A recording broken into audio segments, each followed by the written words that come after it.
The over front is one of the main defensive fronts that has stood the test of time, in large part because of its ability to be successful against almost anything. And in this video, I'm going to be breaking down my favorite ways to attack it. Let's dive in. So before we get to being able to attack the over front, we need to know what it is and where it's weak. So starting with what it is, an over front is going to have, by my definition, 4 first level defenders. That means 4 defenders at the first level, the defensive line of the defense. Now, why would I not just say 4 defensive linemen? Because it's pretty common now, especially since Aranda's peso package 5-6 years ago now. Sometimes those defensive ends can actually be stand-up outside linebackers. So we're just thinking structurally here, 4 first level defenders of some kind. And specifically to an over front, on that first level is going to include a 3 technique to the strong side, to a tight end. Opposite the 3, there's going to be a 1 technique or a 2-eye. Doesn't really matter to me. Not going to change what I call it. We're going to have an A-gap defender weak. Going to get a 5 technique defensive end to the weak side. And then depending on what the defense wants to do, they can handle the strong side defensive end a couple different ways. Now, what we're going to talk about in this video is primarily a 6 technique head up on the Y. And that's mainly because of the types of 4-man fronts that I see in my area and on social media. So now we get into kind of what's the difference in a 4-2 over and a 4-3 over. A 4-2 over to me is going to have 2 inside linebackers over the guards. And in a 4-2, a defense's main idea is to really leave this front 6 intact, to not really change their positions much, if at all, throughout the course of a game. It's mainly about being able to line up and be okay against just about everything. Now, against this I formation, if a defense wanted to stay in a true 4-2, it's going to probably look more like a 4-4 and playing straight cover 3 behind it. And that's why I drew the strong side defensive end in a 6 technique here, because he's going to play the C gap, knowing he has outside help from the strong safety in the D gap.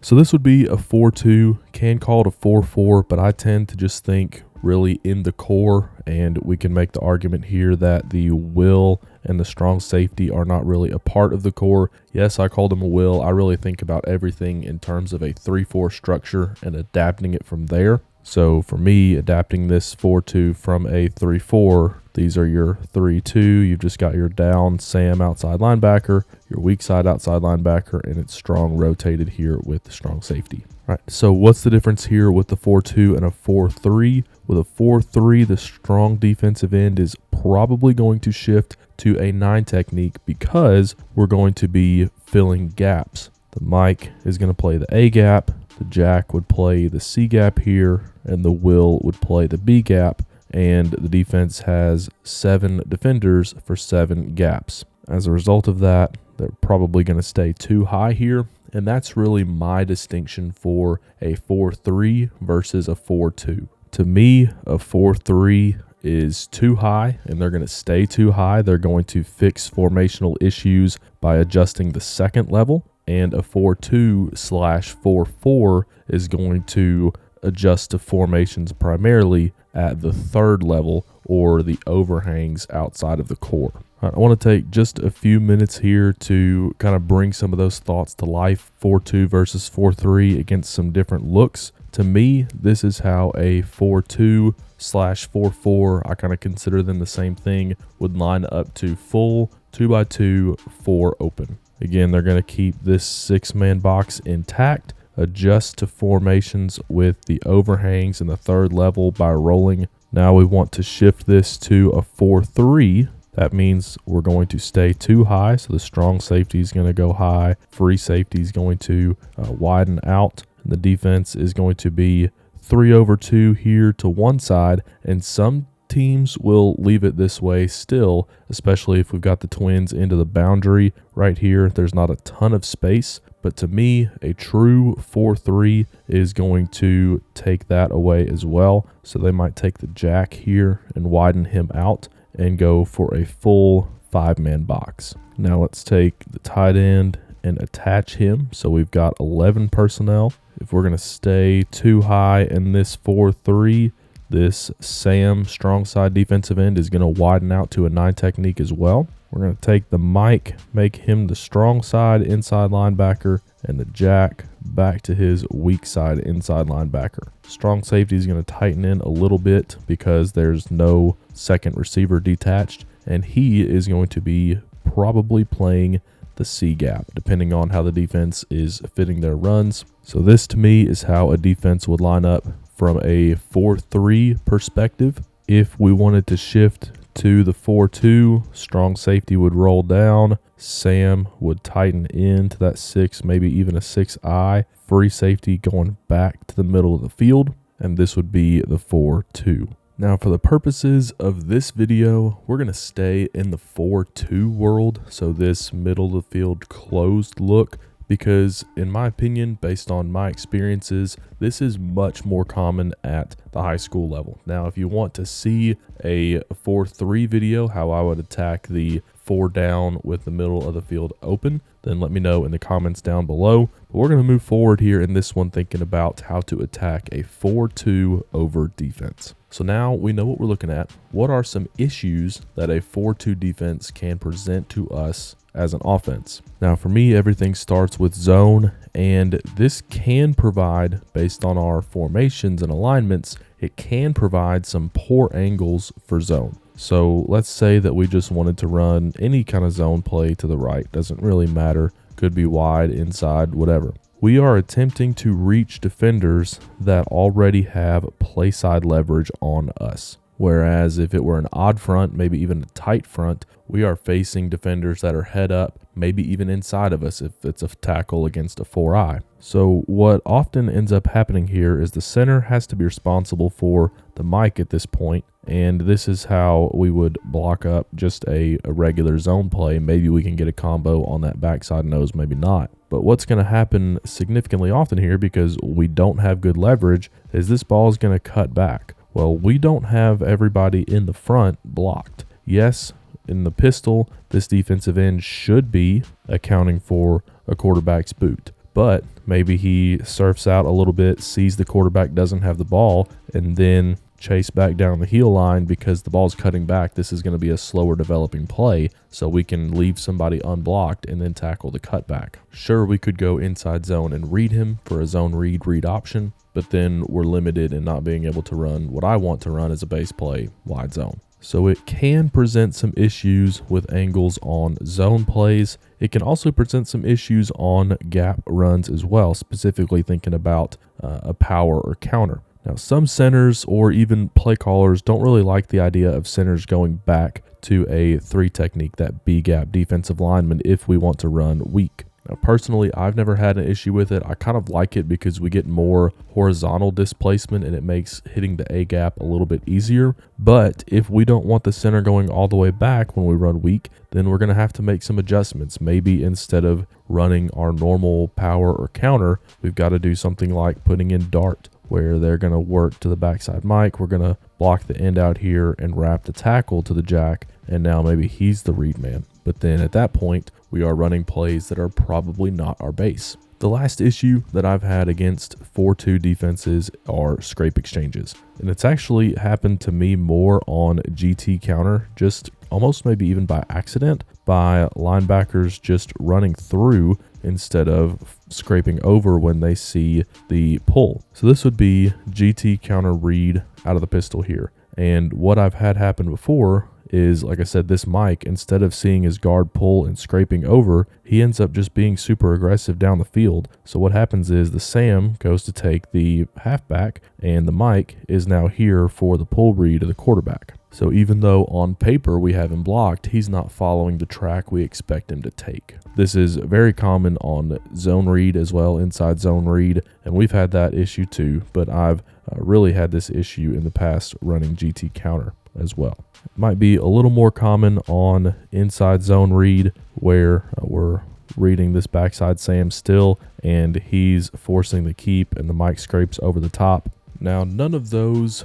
issues that a 4-2 can present are unbeatable, but they do cause us to get to different parts of our playbook. And what I'm really trying to do, and where my focus is really at this offseason, is trying to provide answers without having to change blocking schemes, without even having to tag them more often than not. So that's really even where my game planning process starts, is these are the plays that we are hanging our hat on 80% of the time. What are the formations or motions or combinations of the two that are going to stress the defense to unlock those points of attack? So when I take that principle in game planning for a 4-2 defense, it really starts for me with the realization that a lot of times, like I mentioned earlier, defenses play this front to keep these front six intact. They don't want to move them, maybe bump out an end over a tight end, sure, but they want to keep inside linebackers over the guards, want to keep a 3 technique strong, a 1 or a 2-eye weak, so they can keep everything consistent for their guys up front, just like I want to keep things consistent for mine. So I start by thinking, can I get them to break this 4-2 front? Now, it's pretty easy to see lining up to 2x2, but what happens now when we shift to a 3x1? What is the defense going to do? Because if we're not going to bump out at all, then we're going to face some significant structural issues. If the front's not adjusting, this is probably what we're going to see. Yes, technically a defense is 3/3, so we have a hat for a hat, but let's say that I want to throw a smoke screen out here to the Z. We are really 2 for 2 under the hard deck, and that is a long way for that safety to go to make a play of any kind of consequence. And if he is screaming that hard, then we're going to have some deeper answers off of that kind of trigger. Maybe we're going to keep the Z on this little smoke screen look and run a slot fade flood concept. Then if the free safety is nailing down to try and tackle this Z, then we can break that go to the middle of the field and we got a touchdown. And I say that because we're definitely not wanting to run into this look where we're basically 5-on-7. Yes, we can read a 6th, but we can't read the 7th there. That's where we have to make something happen on the perimeter to make the defense change. They might go into the week thinking that they're safe in this based on what they've seen on film, and if we can't make them get out of it, then we're going to have to get out of this formation. So what a defense can do next is maybe take this jack, whichever inside linebacker is their better coverage linebacker, and kind of bump him out and maybe tighten the free safety back up a little bit closer to the middle of the field. Now you're probably trying to play games on the interior to force the ball out to your jack or your will and staying all those interior gaps clogged up. But what have we done? We have broken the 4-2 structure. If the defense is fully committed to keeping that 4-2 intact, then maybe they even take this will and bring him over. Now, at that point, the defense is short on the weak side. We could run a power read this defensive end, and there is nobody for force. So a 4-2, in essence, is a balanced defense. How do we beat balanced defenses? We get unbalanced. That doesn't have to mean tackle over, doesn't have to mean quads 4x1 or anything. Trips is 3 to one side, 1 to the other. That is unbalanced. So we're forcing a defense to decide how do they want to handle the unbalancing of the offensive personnel.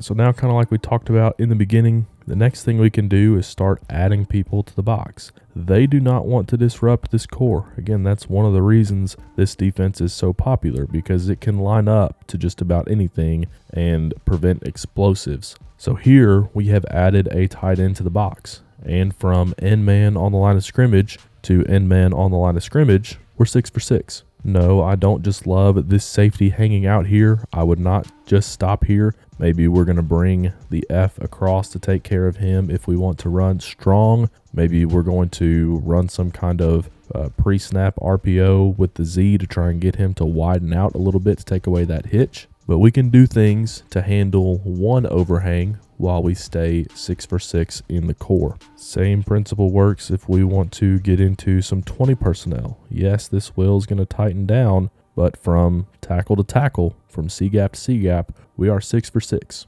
Then if these overhangs become a big enough of an issue, we can condense the formation. Now I can bring this X in tight enough to force this will to either stay at least head up, maybe even outside, or risk getting cracked. In essence, we have another person here to account for the overhang. Now we're in 21 personnel, and from end man to end man, we actually have an advantage. It's actually 7 on 6. Now again, we're not just going to be naive. Yes, these overhangs are there to either side, ready to fill alleys for sure, but we can do more things to control them. We could bring the Z across on a motion to handle the will. We could read one of these defenders and maybe arc to that force defender. We could, again, condense the X down to put him in a position to block this weak side overhang. There's a lot of things we can do, but when we're adding players to the core, if the defense wants to keep this 4-2 intact, they are going to not really match what we're doing inside the tackles.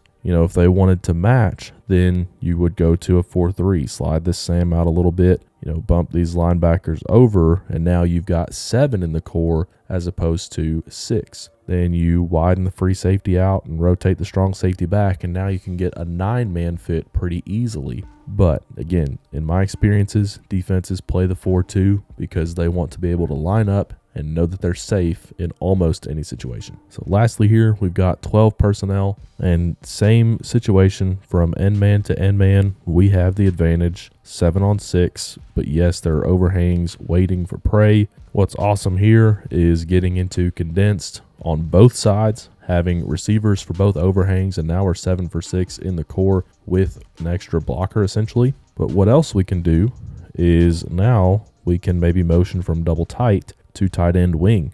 Now we're unbalanced again. We've got 3-by-1, but we're also unbalanced in the core with gaps on the line of scrimmage. What a lot of teams prefer to do in this situation, especially odd fronts, it's easier in an odd front, is to declare a new offensive center, treating the strong side guard as if he were the center. Now ideally for this front, that would bump the Sam out over the F into a 5, the nose from 1-1 to another, an end to a 3 technique or 4-eye, and bring that wheel down. Essentially, you're in an underfront. This is one adjustment you can make. We're not really going to cover that today because this is an underfront, not an overfront. But what's going to happen then when we motion back to where the F came from? Are those linemen going to keep going back and forth? Probably not. So one quick little motion here can likely give us the edge. Maybe we know that they're going to line up that way if we line up in tight end wing out of the huddle. And so we get them over adjusted, motion the F across, and then now we can potentially have the edge. So the 2 primary things I'm thinking about, first off, against any defense, is what presentations can we give a defense to open up the points of attack for our base plays. Then specific to the 4-2,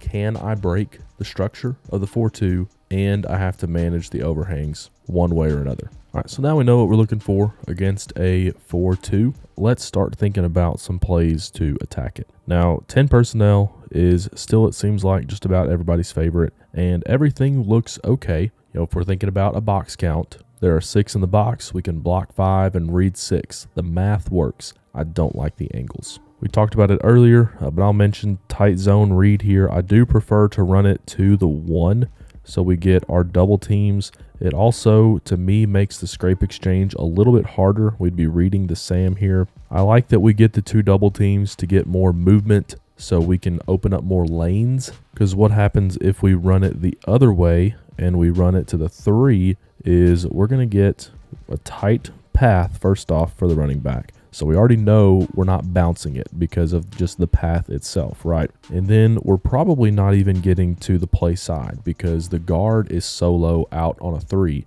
Yes, we're going to get a double team on the nose to the mic here, but we're probably cutting this thing back at least in the play side A gap. Backside tackle is going to go straight through, but without the double team, this is a lot easier for this end to squeeze that down, forcing a give and the jack to loop backside on that scrape exchange. Or even if the jack stays home, we're cutting back potentially to an unblocked defender. So the end can surf a little bit and widen and then go play the cutback potentially when we run it to the 3. Thinking about a more perimeter focused play with a mid zone type of play, I would definitely also want to run this to the 1 just to prevent him from being able to cut it off. If we run it to a 3, the 3 can cut it off and force us to cut back into an unblocked defender like we've been talking about. But I have had issues with this combination here in the past. What I've had happen is the tackle ends up getting the reach on the end,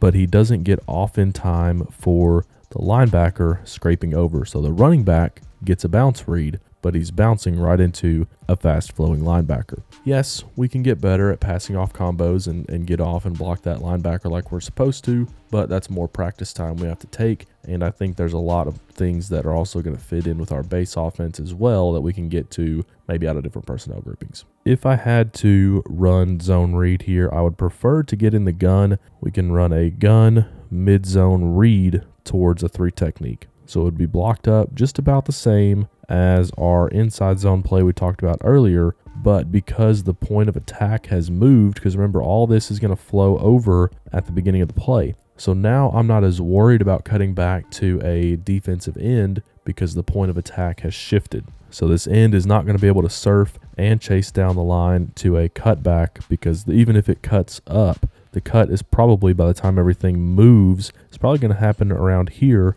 and get vertical, maybe even back a little bit. That's a lot longer for that defensive end to go than if the cutback is happening right here. So if I had to run zone, that's how I would do it. But if I had to have one play out of this formation against this defense, it would be pistol power read. I don't mind running it either way. If we want to run it to the 3 technique, we're going to get a double on him, back to the jack, down block on the nose, wrap the guard around, and hinge with the defensive end, reading the play side defensive end, running back, getting downhill, hugging the rump line there, following his wrapper, quarterback pulling and running if he gets a pull read.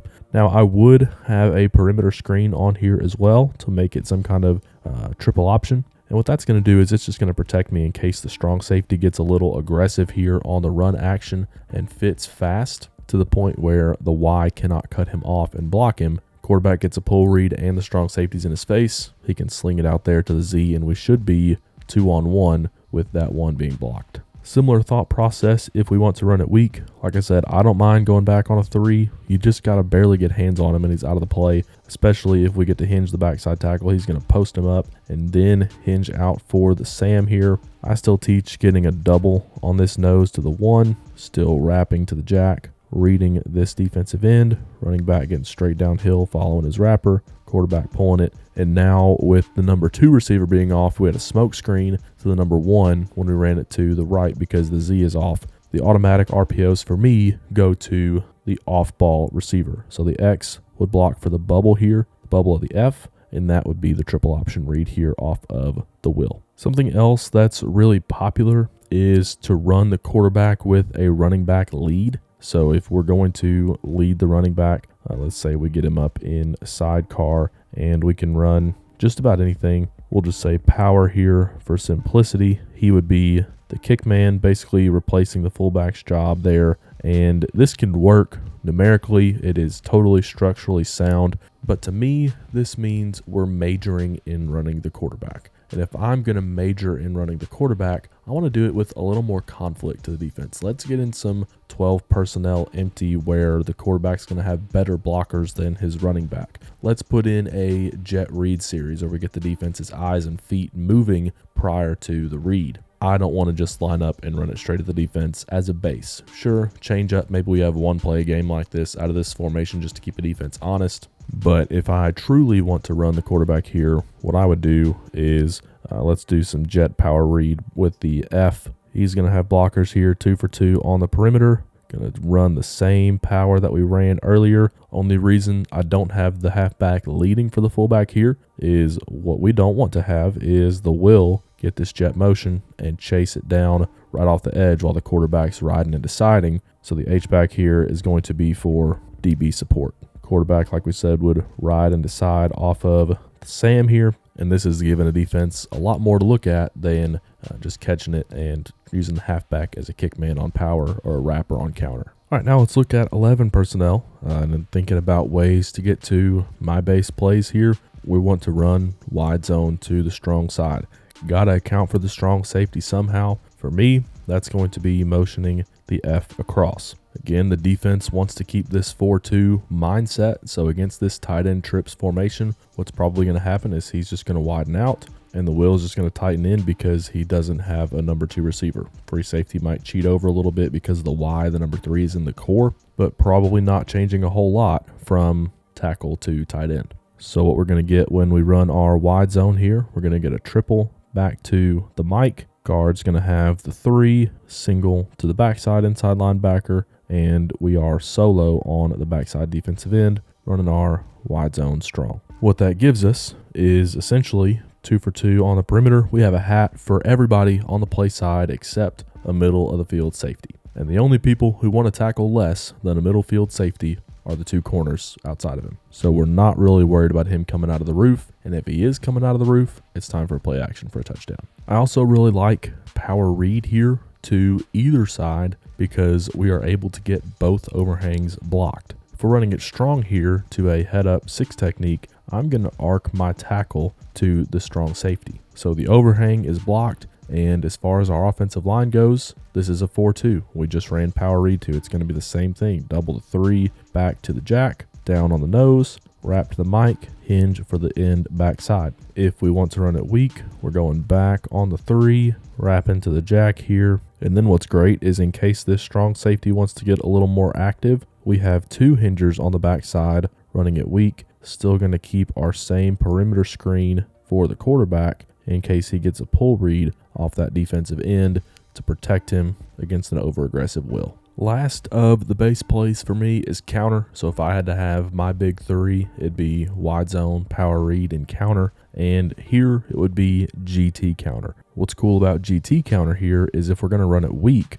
we don't even have to read it. We can do our same gap blocking on the front side, kick the end, wrap the tackle to the jack. And because we have the tight end here, we are set from tackle to tackle. I like to try and make counter take the first step or 2 the same as wide zone. So unless we have an RPO or anything, my running back's going to go backside to front side on this one. Now I did mention the strong safety on the last play, the power read. Why am I not worried about him here? It's because we're not reading anything. So the ball, in my experience, is going to hit a little bit quicker to where I'm not really worried about him chasing it down from the backside. Also, he is outside of our hinge, so we should almost kind of be going essentially a 2-for-1 mindset here. So that's not totally something I'm worried about. We definitely could still arc the tight end here and read the Sam, just like we did on our strong side power read. I love marrying power read and GT counter because we're reading the same defenders, different points of attack. But we can still have that same scrape exchange issue here. Sam could chase the running back. Mike can kind of fit this alley, even accidentally. If he just doesn't scrape, if he just stays home, he's in the way. Thinking kind of about some RPO philosophies here with this. I've got a few automatic RPOs, a single receiver outside here, the Z with an off corner is going to have a hitch. And then like I mentioned a little bit ago, we're going to have a perimeter screen to any multiple receiver flanks to the off-ball receiver. So here, pre-snap read would be the strong safety. As long as he is outside of the core right here, he's not down off the edge, ready to chase this thing down from behind, then we're not really worried about him. If he is, and the corner's off, then we could alert it and throw the hitch right here. If the corner's pressed, we'll throw a fade. For me, that would be a break glass in case of emergency, and we're probably not calling this play again. Post-snap, we could change the path of the running back here and have him go front side so the quarterback can get his eyes on the will. If the will decides he wants to try and fit this alley, then we are 2-for-1 on the perimeter. Quarterback slings it out to the F on the bubble. All right, jumping into 20 personnel and starting with what might be my new favorite play. In the Shanahan system, it's Wanda outside or sideline. And what it is the fullback is going to reach the end man on the line of scrimmage from the backfield. And the way that changes things for me is essentially now we're going to let the offensive line focus on sealing in the front. So it might seem a little counterintuitive that we're almost blocking back on a wide zone run play. But what this does is it really forces the wall right here. And all we have to do is read the block on the end man. Do we go inside or outside of that block? That's the only read because the wall is already built. now we are executing the play with play side leverage. The right tackle has play side leverage on the 3. The center has play side leverage on the nose. So it's just knock him over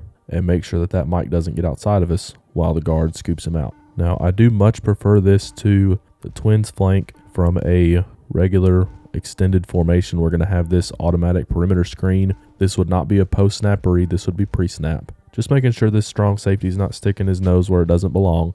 If he starts to, then I can tell the quarterback when we run this play again, I can tag the RPO for him. Wouldn't make it a post-snap read. It would just mean I want to show this and I want you to throw it out there. Or we can run a different scheme, and then now he's a post-snap read because it's going to put our quarterback in a lot better position. That scheme, potentially this would be power. So yes, we got to take care of the wheel back side. That's what our hitch RPO is for. Again, he starts thinking he's going to come off the edge. We can raise up and throw that hitch backside. And speaking of power, back to one of the base plays that we talked about, power read. Now, out of 20 personnel, the 3 technique is likely going to follow the fullback. So with power read right here, we would block it up the same 4-2 that we've looked at, take the fullback and arc him to the wheel, still hinging backside. And now we have all of our defenders that are even threatening the core, including this weak side overhang. We have them all accounted for. And lastly, for 20 personnel, pairing power read with GT counter. This time we would have to read it,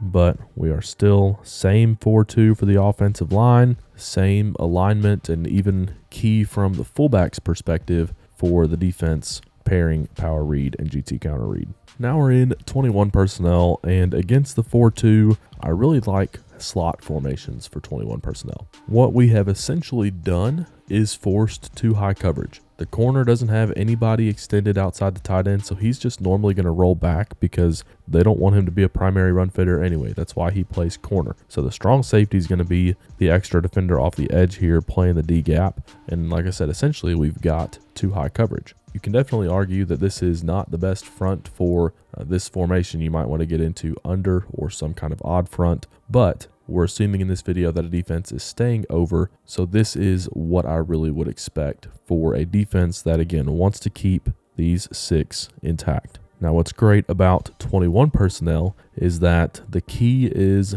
going to kind of leave the fullback's perspective from how is the defense calling the front. The presence of the tight end against the over front is really going to dictate where this 3 technique goes. Post snap, probably still keying the fullback if he's in there. We don't just put the fullback there to look pretty. We want to run behind him, and defenses know that. Yes, we got to have some counters and things like that, and we'll talk about those. But as far as their alignment goes, it's normally going to be based off the presence of an attached tight end. So I really like the slot formations, not only because we are basically forcing too high coverage with the Twins receivers, we have also really negated the weak side overhang. So again, a lot of this has the idea that I want to find ways to stress the defense to open up my base plays. And base play, for me, wide zone Warriors. We're going to continue with that Wanda outside, running it to the weak side here. Now the tackle is going to go through the first level straight to the second level because we're reaching this defensive end. Theoretically, we could combo it, let the tackle hang on him and the fullback knock him over and then go seal it in. That's a little bit more skilled of a technique in my opinion. So we're just going to try and get skinny, get through the line, and go cut off the jack while reaching the end from the backfield with the fullback. Center here is just going to be thick on the nose and then be ready for the Mike to climb while the center scoops out that nose. And then we are essentially 3 for 3 on the backside. We're expecting the overhang to widen with our bubble here. So the only person left in the alley that can make this play is a free safety. Again, we are daring a middle of the field safety to come out of the roof. Off of that look, we're going to run counter as well. So we'll start with GT counter. Why GT counter? Because I can take the F and now instead of reach, we can just get inside of that defensive end. And when we take our running back and run the backside path here, those first 2 steps are going to look like the Wanda outside that we just ran. Fullback to the play side defensive end and the running back stepping behind him. Now with this head up 6 technique on the tight end, we're going to arc him to the strong safety. And then it's the same 4-2 box for the offensive line. Kick the 6, wrap to the Mike. Now we could just as well have run regular GF counter. Totally fine, totally will work. I just prefer the GT counter with the F block and backside because number one, I can practice GT counter a lot more because we can practice it with just the offensive line and offensive line indie, but it also plays better off of that 2-back outside zone. But regardless of how we get to it, we are daring this corner to fit the alley. We should have everybody else blocked. Hopefully, if we are using this truly as a counter, then the free safety is hopefully even cheating over to the F side a little bit anyway whenever he sees us going that direction with our first steps. So we can try and get this corner to fit us in the alley, one juke, and we are off to the races. 12 personnel, we have saved the best for last. So we're in double tight here with the Z in the weak side slot. And this is essentially the same formation we just looked at, except now the F is, instead of in the backfield, he's on the wing. But I don't really think that it is going to change a base 4-2 very much. Defenses can do different things, but the idea here is that most 4-2 defenses don't want to abandon the 4-2. The will is going to see a second receiver, so he has to get out over him. The core is going to see an attached tight end, so the 3 has to go to him. And if they take anybody, whether it's a strong safety or rotate the corner even further, it becomes a very unsound defense very quickly. So now running wide zone to the weak side is going to fit up very similarly to that Wanda outside play that we looked at, except now we're actually going to get that combo with the wing and the tackle. But everybody else is still essentially going to have the same responsibilities. Same idea here with our perimeter screen as well, just forcing this free safety to abandon the middle of the field. Something we didn't look at with the fullback in the backfield here is a weak side power read. Here we can take the fullback and arc him to the free safety. We're going to get every defender on the play side accounted for. And we don't have to worry about the X or the fullback engaging here because the Z is going to stay behind the line of scrimmage. So it is a true screen. We don't have to worry about downfield illegal contact. That's why I love perimeter screens as opposed to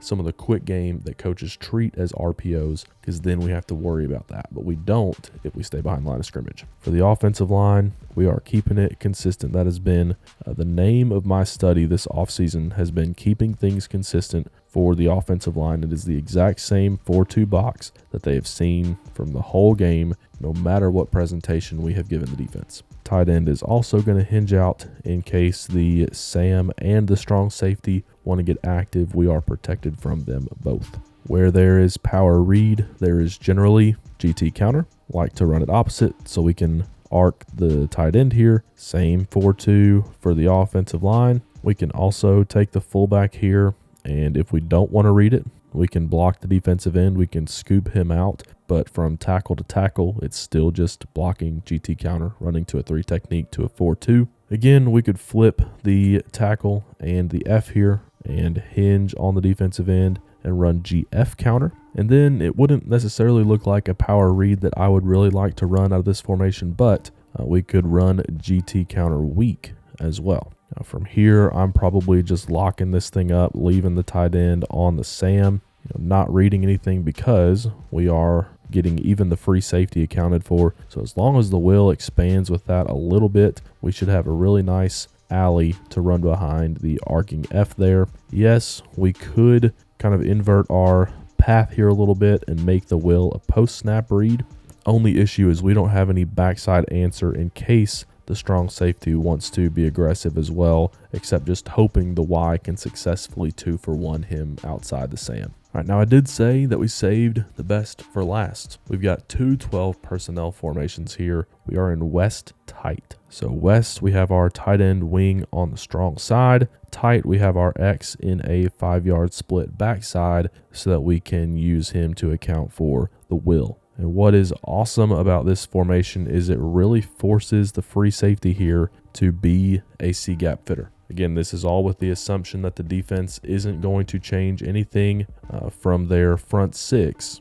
If they want to be gap sound, their gaps would look something like this. The free safety has to account for it. Only other option here is to spike the end and bring the will off the edge, but that is a potential issue for cracking right there on the will and basically just giving us a one-on-one with the corner on a weak side zone. So lots of structural issues here for a defense to fit if they don't want to adjust their front. So a couple quick plays that can really take advantage of this before a defense just inevitably tries something. We could run a wide zone. This would be triple, and it's basically going to give us just that. We're going to expect the wall to be built right here. We are reading this block on the F to go inside or outside of, and forcing this free safety to come out of the roof and make a play. Off of that, we've got GT counter weak. Guess what? Against the same 4-2 for the offensive line,